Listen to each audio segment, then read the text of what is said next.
G'day everyone, this is Health Highlights. Health Highlights is a show about health professionals and the people and the stories behind their names we hear about but we seldom get to meet. And we have a very special interview for you today. Now when you think of women surfing, there's only one name that comes to mind. Stephanie Gilmore. No, that is Layne Beachley. How are you, I'm Layne? good, thanks. Thank you so much for joining us. Oh, you're welcome. Thanks for having me. So one thing you Thanks for joining me in my trophy room. Look, this trophy room is absolutely amazing, and we might be able to get a little bit of footage later of some of the trophies. It's just phenomenal to see all these. Yeah. You've won a lot of things, Layne. I have. Yeah. I have. Yeah, it's been a pretty phenomenal sporting career. It's been amazing. It's been amazing. So you are considered the world's best women surfer. Is that correct? I'm regarded as the most successful female surfer in history. Wow, that's amazing. And you're an Australian. Oh, we love that. We love want making. To be anything else. Oh, you wouldn't. You wouldn't. Not at all. So there's one thing you may not actually be aware about, Layne, is that in 2005 she had a significant injury that actually took her out of her surfing career for about 6 months. Yep. But one of the things we were just talking about, Layne, is the fact that throughout your whole career you carried injuries. So do you want to maybe sort of let people know some of the injuries you carried and how that sort of affected your sporting? Happily. ability? And this isn't to deter people from picking up a surfboard. This is just to highlight the fact that even though it's a low impact sport, it can be quite physically demanding on your body, especially when you're surfing really big waves, which is what I did. But predominantly my injuries occurred in small waves or on reef breaks. So I have, let's see, I've torn the medial in both my knees and the meniscus in my right knee. I fractured my coccyx surfing at Jeffreys Bay in South Africa. That was excruciating. Oh, yes. I had a rotated pelvis. I fractured a rib by being backslammed on the sand while wrestling with one of my competitors. I had a herniated disc in my neck, which we'll talk about in a little bit. Well. I had a wave that was about 20 feet high land on the small of my lower back and fold me in half, and my head and my heels touched the back of my head. Oh, I'm wow. not that flexible. Wow, no. And that crushed L2 and 3. Wow. But I went back out 30 minutes later and competed again and won the world title, but then I was unable to walk. What year was that? Oh, that was in 1999. Wow. Wow. And that was, that was the year 2000, because in 1999 I tore my medial. I had a grade 2 tear in my medial, and then went on and surfed for the rest of the year with just a carbon knee brace. This dimple in my face is actually a board smacking me in the face and splitting my face apart. Wow. I've been knocked out a couple of times. I've broken my nose a couple of times on my board. Face planted a few times. So Non-contact sport, unbelievable. I've had my fair share of challenges, share of injuries. So what drove you to, like, you've got fractures of your lumbar spine and you get out there and you win the world championships. What is it that's driving you to push past the pain? So my desire to succeed far outweighed my pain and fear of failure. So I just had to win, and that was it. That was what was driving me. But what was driving my absolute necessity to win was ultimately, and I didn't actually become aware of this until after I won my 6th consecutive world title, was the desire to be loved.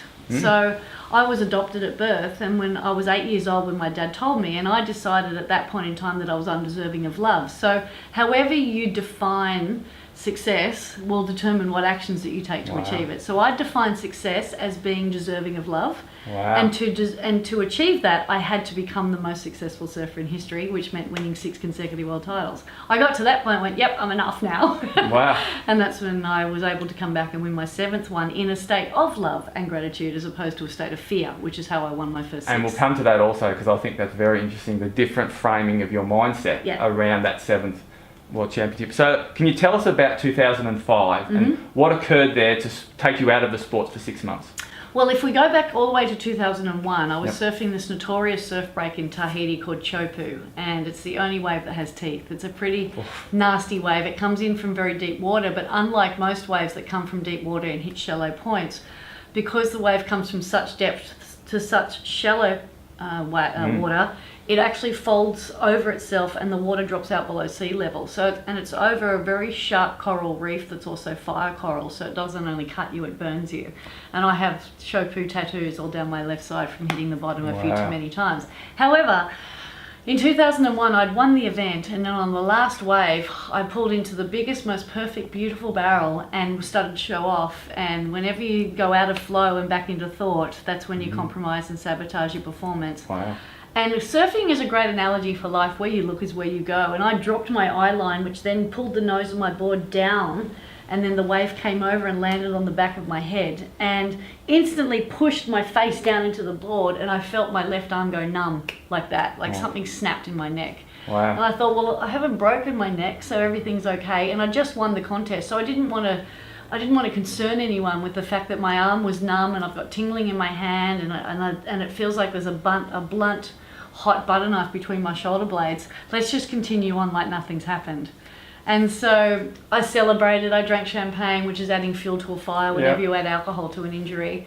And then it wasn't until 2005 that I started to have to start. So you pushed through for the whole those 4 years with that neck problem ongoing. Yes, and it was stress induced too. So come Hawaii, which is when I was always competing for the world title, I actually had to fly my acupuncturist and massage therapist to Hawaii every year for the next few years because I was in that much pain when it was really crunch time. Yeah, wow. And it was all, and I would sometimes wake up paralyzed, like you know that hot butter knife I was talking about. It was constantly wedged in between my shoulder blades. I couldn't move. I couldn't move my head. I couldn't rotate. I couldn't find any position of comfort. It was just excruciatingly painful. And I competed through that for the next few years. And then after I won my 6th world title, I took a little, maybe took a couple of months off, but I was able just to keep pushing through it, and I tore my medial and all other things. But in 2005, I was doing a photo shoot one morning down here at Curl Curl, and I had my board under my arm, and it was really early, it was about 7:30, and I went to put my board down, and as I leant down and put my board on the rocks, I felt that snap again. But this time it was instantaneous and way more debilitating than I expected it to be. And I went to the chiropractor and he adjusted my neck, and then that aggravated the problem. So then I went and got an MRI, and we were able to see that 80% of my spinal cord was severed in the C5, C6 region. So I had a very severe herniation. That is very severe herniation. Yeah. And so then that took you out for 6 months.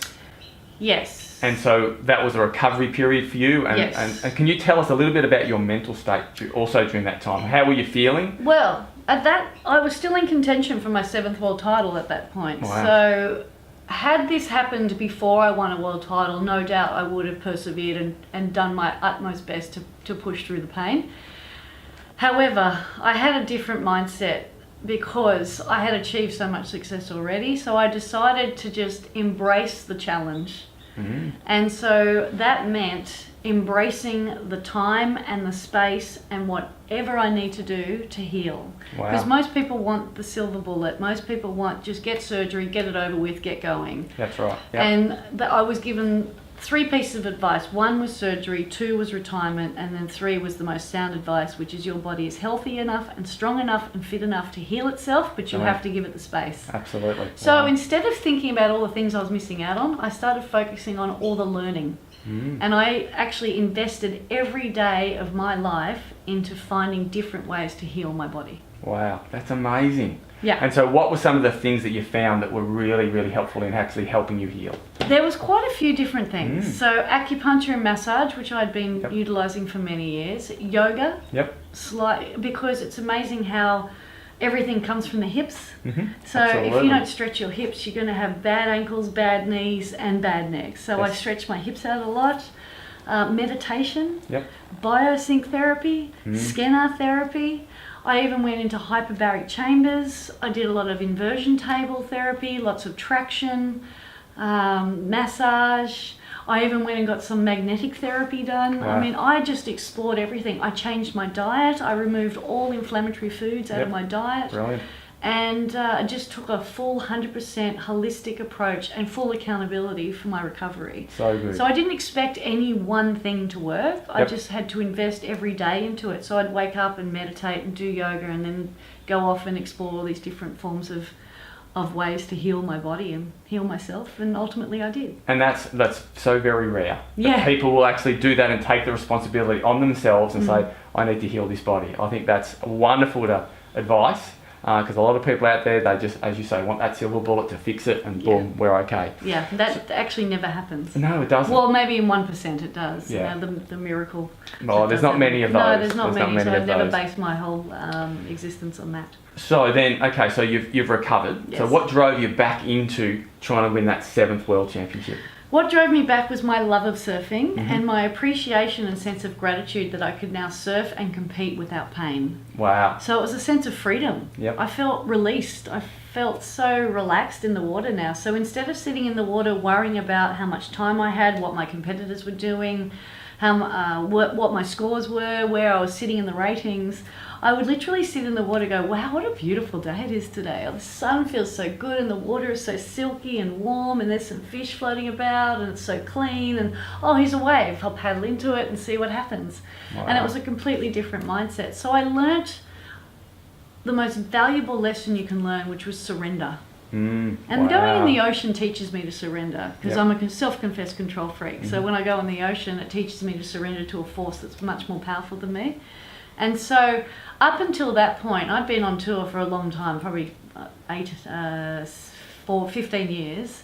And I used to come out of the water and had I not won, I would be deeply distressed.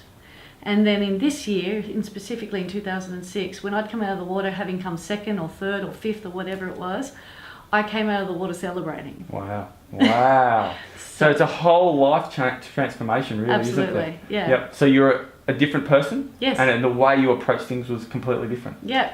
And so when I won my 7th world title, it was through effortless and grace and ease and love. Yeah, wow. It was totally unusual. So the main lesson I learned from this was that there's 2 ways to succeed, but you have to be willing to give the second way a go.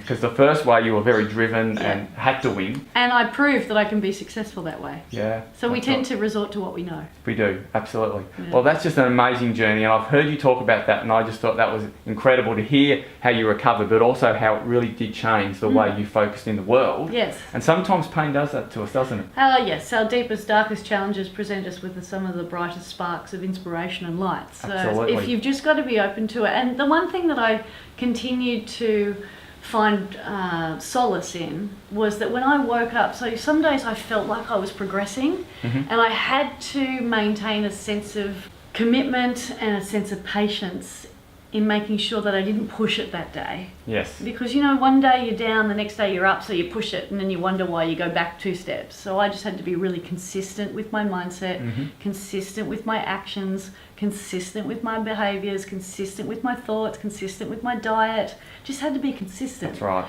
So good. And then, when I came out of it, I just remembered finding solace in the fact that this too shall pass.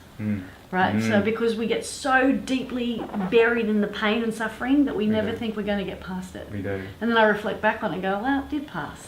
I can learn from that. Absolutely. That is so good. That's such a great mindset. Yeah. And I know that many of you are out there, you have adversity or you are suffering, and I think some of that advice there is just wonderful. When you're in that deep, dark place, it is really tough. It is tough. And we see people like that all the time in the clinics. That they're in that deep dark place, but to hear your story and to have that inspiration, I think will be an inspiration for all of you out there. You're not alone too, by the way. When you are in that deep dark place, Absolutely. The worst thing you can do is isolate yourself and think that no one understands, because there's plenty of us out here that have been there too. Absolutely. And so look, final words. Yeah. So for those out there who are going through that, and you've given us incredible advice, is there any last words you'd like to say to them? Seek other opinions.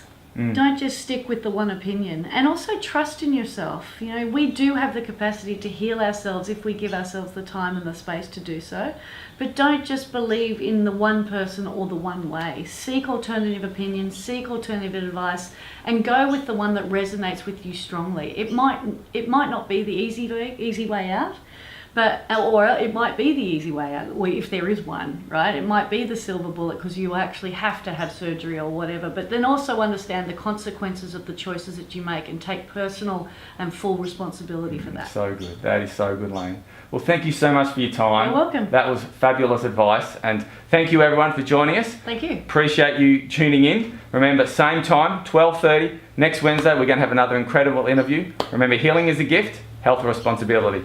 See you later. Thank you, Layne. You're welcome, Tom.